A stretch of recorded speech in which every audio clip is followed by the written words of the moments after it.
Regarding medical education and courses that trainees, residents, fellows, faculty have the opportunity to attend, I think that the appropriate balance between didactics, lectures, talks, and hands-on activity is really the tough balance to strike.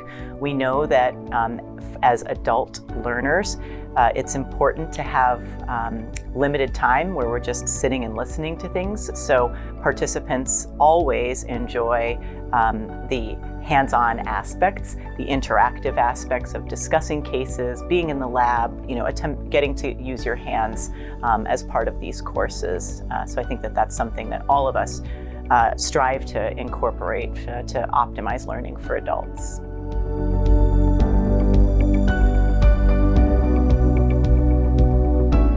Especially after the couple of years that we've had, the ability to interact with colleagues from around the world is just so valuable. We're very fortunate to have a lot of advances that come from the United States, but we always learn more by broadening our perspectives, and we can learn a lot, especially in the domain of osteosynthesis, from our colleagues in Europe. So it's a tremendous pleasure to be able to have this level of collaboration.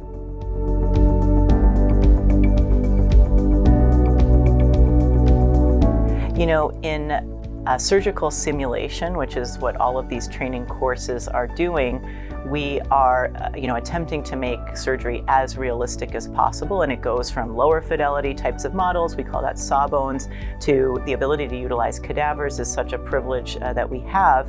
But the real advance of these courses using the pre-fractured specimens is that traditionally, even when we have the benefit of using a cadaver, the specimens that we're using, we're just putting a plate and screws on an intact bone.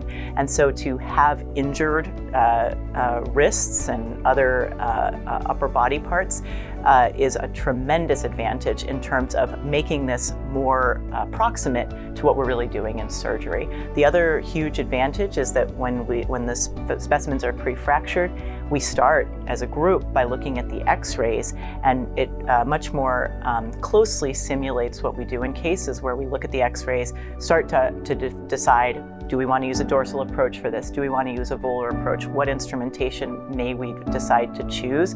So it really just brings this a lot more close to the real life situation, and obviously what that does is allow the participants to have even better preparation when they walk into the operating room.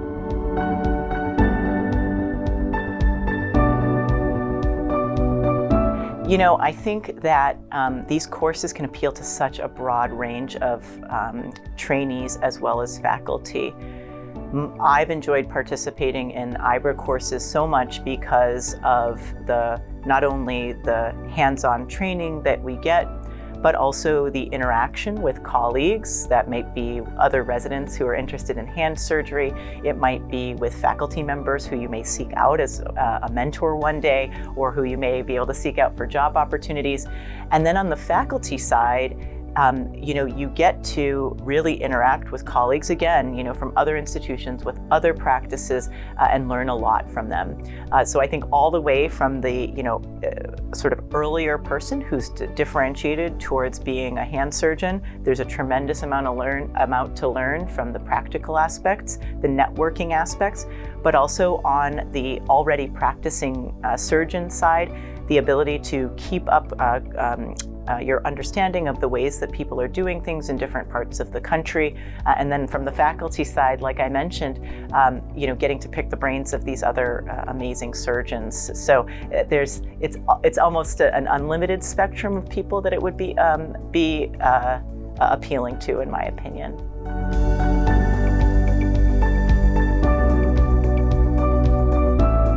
I had the opportunity to attend an IBRA course when I was a chief resident, and that really opened my eyes to what's so special about these courses, where it is a really intimate environment with the faculty, bringing in renowned faculty from around the country and around the world, having exposure to just sitting and hearing them talk about their approaches to things and speak with each other about it was wonderful. And that's just aside even from the opportunity to practice in these state-of-the-art simulation kinds of labs.